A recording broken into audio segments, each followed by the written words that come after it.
हर हर महादेव दोस्तों, कैसे हैं आप सब लोग। आई होप आप सब लोग अच्छे हैं, खुश हैं, मस्त हैं, होंगे ही। सभी लोग अपनी अपनी लाइफ में खुश रहें, मस्त रहें और यूं ही तरक्की करते रहें। तो दोस्तों, आज का ब्लॉग शुरू हो रहा है मेरा मॉर्निंग से और सुबह के बज चुके हैं 5। आजकल आप लोग जानते हैं कि सुबह 5 बजे ही इतना उजेला मतलब हो जाता है कि सूर्यदेव बाहर निकलने वाले ही होते हैं। मतलब वो लाल लाल से हो जाते हैं पहाड़ के पीछे, लेकिन दरवाजे में धूप आती नहीं है सुबह से, क्योंकि सामने पहाड़ है।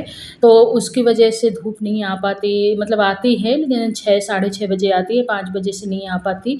तो बाहर अभी बल्ब चालू हैं सबके, तो वही एकदम से उजेला बाहर से आ रहा है, लेकिन अंदर अभी भी अंधेरा है। और मैंने सुबह शुरू कर दी थी सफाई, झाड़ू लगाया मैंने। झाड़ू लगाने के बाद ना अभी इतनी गर्मी होने लगी है, इतनी तपन 2 दिनों से। तो हमारे यहाँ मतलब बांदा जिला और चित्रकूट जिला, यहाँ इतनी ज़्यादा गर्मी, लखनऊ यहाँ इतनी ज़्यादा गर्मी 2 दिनों से हो रही है कि बहुत ज़्यादा तापमान बढ़ा हुआ है। एकदम गरम गरम लू चल रही है। 8 बजे से 9 बजे से लगता है बाहर ना निकलो, इतनी तेज़ धूप।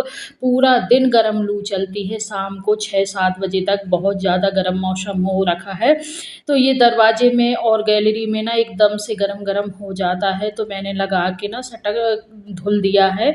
और धुल देना होता है, जैसे धुल दिया ना सुबह और शाम धुल दिया थोड़ा सा, तो एकदम ठंडा ठंडा सा हो जाता है। वरना तो इतनी गरम गरम मेरे घर के अंदर लू नहीं पहुंच पाती है, क्योंकि गैलरी काफ़ी लंबी दी गई है। तो और अगल बगल से पीछे से सबके मकान बने हुए हैं, तो घर के अंदर लू नहीं पहुंच पाती है। लेकिन ये गैलरी है जो, यहाँ पे सामने से लू आती है और बहुत गर्म हो जाता है। तो यहाँ पे मुझे दोनों टाइम धुल देना होता है, ताकि मैं धुल दूँ तो थोड़ी सी इसमें नरमाहट आ जाए गर्म में। और 8 बजे भी दरवाजे में बैठो ना शाम को, तो शाम को दरवाजे में 8 बजे भी बैठो तो गरम गरम सी लू चलती है। और अभी शायद ये ना 10-15 जून तक ही चलेगी, क्योंकि 10-15 जून के बाद ही बारिश होती है। और जब तक बारिश का मौसम नहीं आ जाता तो ऐसे ही लू चलेगी। और बारिश का मौसम भी आ जाता है तो लू भले बंद हो जाए, लेकिन गर्मी बंद नहीं होती। गर्मी तो जाके अक्टूबर में ही कम होती है, नवरात्रियों से कम होती है और शरद पूर्णिमा से थोड़ी ठंडक सी आ जाती है। तो मैंने यहाँ साफ़ सफाई कर दी थी। और सुबह तो सबको पता है कि इतना ज़्यादा काम होता है हम लेडियों के लिए कि कुछ वही नहीं होता। और अब आ चुकी हूँ मैं, नहाया धोया, नहा धो के पूजा पाठ किया। उसके बाद फिर मैं आ चुकी थी किचन में, और किचन में आके मैं ना बना रही हूँ खाने में कद्दू की सब्ज़ी और रोटी। तो कद्दू की एक सिंपल सी सब्ज़ी, मेरे पास 2 आम रखे थे कच्चे वाले, तो उन्हीं को थोड़ा सा डाल के मैं थोड़ी सी हल्की खटलास और थोड़ा सा गुड़ डाल के कद्दू की सब्ज़ी बनाऊंगी। क्योंकि अभी ना मुझे दाल भी बनाना था, लेकिन फिर दाल बनाने की हिम्मत नहीं हुई, क्योंकि हम 3 लोग हैं और दाल ज़्यादा, मतलब बच्चों में ऐसा होता है कि मेरे बेटे को दाल पसंद है, हम लोग भी खा लेते हैं। आशु रानू को कम ही पसंद है, रानू तो खा ही लेती है, पर आशु को तो दाल पसंद नहीं है, कढ़ी पसंद नहीं है। उसका एक अलग ही वो है, उसको ज़्यादा दाल कढ़ी पसंद नहीं है। बड़ी वाली बेटी खा लेती है दाल और कढ़ी भी खा लेती है। वो बचपन से ही थोड़ी सारी चीज़ें थोड़ी थोड़ी खा लेती है, बहुत ज़्यादा नहीं खाती पर थोड़ी थोड़ी खा लेती है। लेकिन छोटी वाली बेटी है ना, वो बहुत नौटंकी है खाने में। और इधर मैंने ना मेथी डाली थी गरम तेल में, और मेथी डाली थी और हरी मिर्च डाली थी। लहसुन नहीं डाला मैंने, मैं कद्दू की सब्ज़ी में लहसुन नहीं डालती हूँ, मेथी से ही तड़का लगाती हूँ। यहाँ पे फिर जैसे ही प्याज पक गई, उसी तरह मैंने कद्दू डाल दिया, मसाले डाल दिया और ढक के रख दिया। और थोड़ा सा दही रखा था, जमाया था मैंने घर में, तो थोड़ा सा दही रखा था। तो यहाँ पे मैं ना थोड़ी सी मथानी से मथ लूँगी। और ये देखिए मेरी मथानी भी टूट चुकी है। और पता है कैसे टूटी है, ये रखी थी और अचानक से गिर गई, पता नहीं किसी का हाथ लग गया क्या, गिर गई नीचे ज़मीन में तो टूट गई ऊपर को। तो ऊपर पकड़ने वाला टूट गया है। तो अभी मैं किसी दिन जाऊंगी परिक्रमा, तो वहाँ मिलती हैं बहुत सारी मथानी, तो लेके आऊंगी। लेकिन अभी फ़िलहाल तो नहीं जा रही, क्योंकि इतनी ज़्यादा गर्मी हो रखी है ना, कि परिक्रमा जाने का नहीं हो पाता है, क्योंकि सुबह 5 बजे से ही धूप निकल आती है। 5 बजे मैं थोड़ा-सा छत में टहलने जाती हूँ या दरवाजे में टहलने जाती हूँ, 5 से 10 मिनट। तो 5-10 मिनट उतनी टाइम तो ठंडाता है बाहर, लेकिन जैसे ही सूर्यदेव ऊपर चढ़ाते हैं ना, तो इतनी ज़्यादा गर्मी होने लगती है कि जाने का मन ही नहीं होता है परिक्रमा मेरा।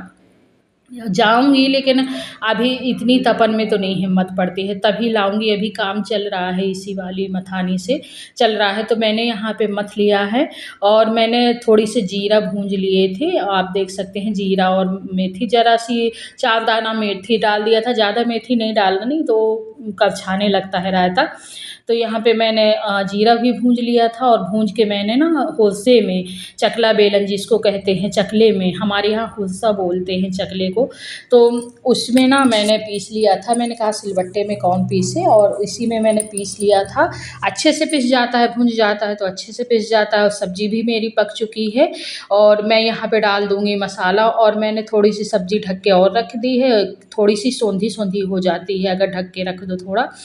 तो यहाँ पे मैं डाल दूँगी जीरा पाउडर, और मैंने कुछ मसाला बना के भी रखा है रायते के लिए। तो मैंने नमक पहले ही डाल दिया था रायते में, और नमक मिलाने के बाद फिर मैं यहाँ पे जीरा पाउडर डाल दूँगी, थोड़ा-सा मेथी इसमें पड़ा है तो डाल दूँगी, और उसके बाद फिर मैं जो भी मसाला पीस के रखी हूँ, धनिया की पत्ती वाला मसाला पीस के रखी हूँ, उसको भी डाल दूँगी, और फिर बस रायते में थोड़ा-सा तड़का लगा दूँगी, बन गया मेरा रायता। आप चाहें तो इसमें हल्दी डाल सकते हैं, हल्दी भी डाली जाती है, और रायते में हल्दी देखने में रायता बहुत अच्छा लगता है, तो डाल सकते हैं। मैंने इसलिए नहीं हल्दी डाली है क्योंकि मैंने जो रायते का ग्रीन मसाला होता है वो मैंने बनाया था, तो इसलिए हल्दी और ग्रीन वो अच्छा ना बनता, इसलिए मैंने नहीं हल्दी डाली है, वरना हल्दी मैं डालती हूँ। यहाँ पे देखिए सारा मसाला मैंने मिक्स कर दिया है, और अब मैं इसमें लगा दूँगी तड़का। तो मसाले में मैंने धनिया की पत्ती, हरी मिर्च, और वो लिया था पुदीना की पत्ती थोड़ा-सा, मेरे पास ज़्यादा नहीं थी, 2-3-4 पत्ती ही रखी थी पुदीना की, ज़्यादा नहीं थी। तो फिर मैंने इसी को डाल दिया। मैंने सोचा कि हस्बैंड से बोलूँ कि ले आएँ, लेकिन फिर मैंने उतनी टाइम धूप बहुत हो गई थी, 11 बज रहा था, धूप हो गई थी तेज़, तो फिर मैंने नहीं बोला कि परेशान ना करूँ, जो भी है 2-3 पत्ते, 3-4 पत्ते उन्हीं को डाल देती हूँ। यहाँ पे मैंने तेल लिया था, उसमें हींग डाली है, जीरा डाला है, और मैंने तड़का लगा दिया है। तो ये देखिए हमारा रायता बन के रेडी हो चुका है, और टेस्टी-टेस्टी रायता। सच बताऊँ तो गर्मियों में ना खाना खाने का कम और इस तरह की चीज़ें खाने-पीने का बहुत मन होता है, रायता वगैरह। ठंडियों में तो इतना मन नहीं होता रायता वगैरह खाने का, और ठंडियों में मुझे सर्दी जुकाम का भी वो रहता है डर। लेकिन आजकल ना बहुत मज़ा आती है ना रायता-वायता खाने में। तो यहाँ पे देखिए घड़ा रखा है, और घड़े में मैंने पानी रखा था, और यहाँ पे मैं आ गई थी अभी भगवान जी को साफ़ करने। तो मैं किस तरह भगवान जी को साफ़ करती हूँ, पूजा वगैरह तो सुबह हो चुकी थी, समथिंग खाना-वाना खाने के बाद फिर ढाई 3 बजे मैंने ना भगवान को साफ़ किया। भगवान भी रेस्ट कर लिए थे, और भगवान को फिर यहाँ पे मैंने पीताम्बरी से भगवान को नहीं मैं साफ़ करती, क्योंकि पीताम्बरी में ना केमिकल मिला रहता है, और भगवान के जो बर्तन होते हैं वो पीताम्बरी से साफ़ कर दिए जाते हैं। लेकिन भगवान जी को पीताम्बरी से ना ही साफ़ करें तो ठीक रहता है, अगर नहीं होता तो फिर आदमी करता ही है। तो यहाँ पे ना मैं भगवान जी को दही, और दही में थोड़ी-सी अमचूर पाउडर मिला दिया था। तो दही और अमचूर पाउडर, अगर आपके पास नींबू है तो नींबू भी मिला लीजिए, लेकिन नींबू मेरे पास था नहीं अभी, तो मैंने यहाँ सिर्फ़ दही और अमचूर पाउडर लिया है, और उनको मिक्स कर लिया है। मिक्स करके फिर सभी भगवानों के पास, सभी नहीं मतलब लड्डू गोपाल, कृष्ण कन्हैया, भोलेनाथ सब रखे हैं अभी भगवान जी के रूम में। ये लक्ष्मी मैया और विष्णु भगवान, गणेश जी, लक्ष्मी मैया और माता रानी के जो श्री विग्रह थे, वो थोड़ी से गंदे-गंदे से हो गए थे, तो फिर मैं उन्हीं को साफ़ कर रही हूँ। तो मैं ना यहाँ पे लगा देती हूँ एकदम, मतलब अच्छे से लगा दूँगी कि कहीं पे खाली ना रह जाए। अच्छे से गाढ़ा-गाढ़ा लगाने के बाद मैं ना थोड़ी देर रेस्ट करूँगी, इनको कम से कम 10 से 15 मिनट ऐसे ही रखे रहने दूँगी, ताकि इनका जो भी इनमें हो जाता है ना कि आप भोग लगाओ कुछ भी, तो थोड़ा-सा मतलब गंदा सा हो जाता है, वो अच्छे से फूल जाए, और फूलने के बाद फिर मैं इनको की सफाई करूँगी। तो फिर मैं आपको दिखाऊँगी कि साफ़ होने के बाद ये कैसे दिखते हैं। और इनमें मैं एक चीज़ और लगाऊंगी, जब मैं इनको साफ़ करूंगी ना तो मैं ब्रश से साफ़ नहीं करती हूँ भगवान जी को कभी भी। और अगर आप करते हैं तो नई ब्रश से करिएगा, कभी घर में रखी ब्रश से मत करिएगा जिसे हम यूज करते हैं। लेकिन अगर नहीं, मैं नहीं करती ब्रश से, लेकिन अगर आप करिएगा तो ज़रूर नई ब्रश ही लीजिएगा, क्योंकि जो हम यूज करते हैं उस ब्रश से भगवान जी को नहीं धुला जाता। उसके बाद देखिए मैं आ चुकी थी भगवान जी के 10 मिनट 20 मिनट तक मैं ऐसे ही बैठी रही, मतलब बैठी क्या रही, इन्होंने तरबूज काटा था तो उसी को हम लोग खा के एंजॉय किए। उसके बाद फिर मैं आ गई भगवान जी को फिर से साफ़ करने। और यहाँ पे देखिए मैंने लिया है शक्कर कटोरी में, और चावल के आटे से भी साफ़ किया जाता है और शक्कर से भी साफ़ किया जाता है। तो मैंने शक्कर लिया है और शक्कर से इनको अच्छे से घिस के रगड़ के अच्छे से साफ़ करूँगी।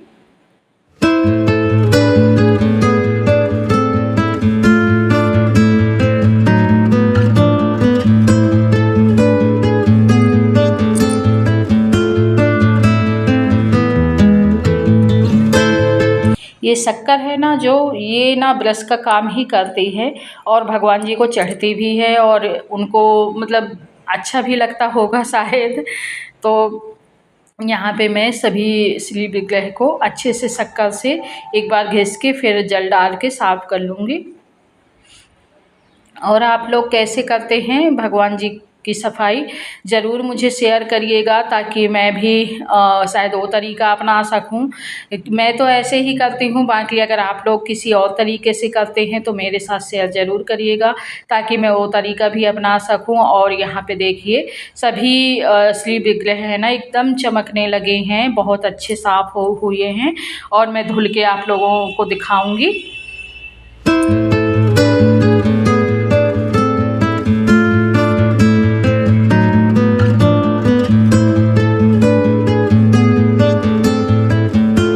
साथ ही साथ ना भगवान जी की सब को नहला भी रहे हैं, अच्छे से साफ भी कर रहे हैं, और भजन भी गुनगुनाते जाना चाहिए।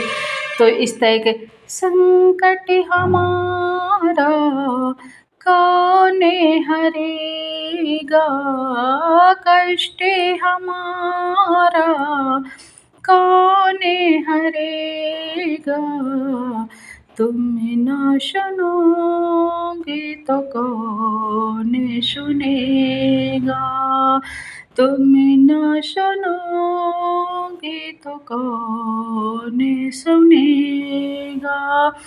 तो भगवान ही सुनते हैं सबकी बातें, क्योंकि उनसे बढ़ा कोई तो है नहीं। और यहाँ पे देखिए मेरे ईश्वर, मेरे परमात्मा श्री विग्रह कितने अच्छे से साफ़ हो गए हैं, एकदम चमकने लगे हैं। आप लोग देख सकते हैं कितने अच्छे से साफ़ हुए हैं, एकदम शाइनिंग मार रहे हैं, कितने सुंदर लग रहे हैं, प्यारे प्यारे से। नज़र न लगे मेरे प्रभु को। तो देखिए कितने अच्छे से साफ़ हुए हैं। और माता रानी को भी इसी तरह में जल दे डाल के आप लोगों को दिखाती हूँ कि माता रानी भी चमकने लगी हैं, कितनी प्यारी सुंदर सी दिखने लगी हैं। और विष्णु भगवान, लक्ष्मी मैया के यहाँ तो मुकुट के पास एकदम थोड़ा सा हरा हरा दिखने लगा था मुझे, तो अभी इनकी भी अच्छे से सफाई हो गई है। और ये जल है जो भगवान का नहलाया हुआ जल, ये सिर्फ मेरे लिए जल नहीं है, ये ना भगवान का के चरणों का अमृत है मेरे लिए। ये एक अमृत के समान है। मैं इसको कभी नाली में नहीं फेंकती, और ये हमेशा पौधों में, किसी भी वृक्ष के नीचे पौधों में आप डाल सकते हैं। और मैं भी ऐसे ही करती हूँ, पौधों में डाल देती हूँ। मेरे दरवाजे में ही पौधा लगा है तो मैं उसी में डाल देती हूँ। तो चलिए फिर आप लोगों से मिलती हूँ मैं नेक्स्ट ब्लॉग में। तब तक के लिए जय माता दी, जय भोलेनाथ, हर हर महादेव।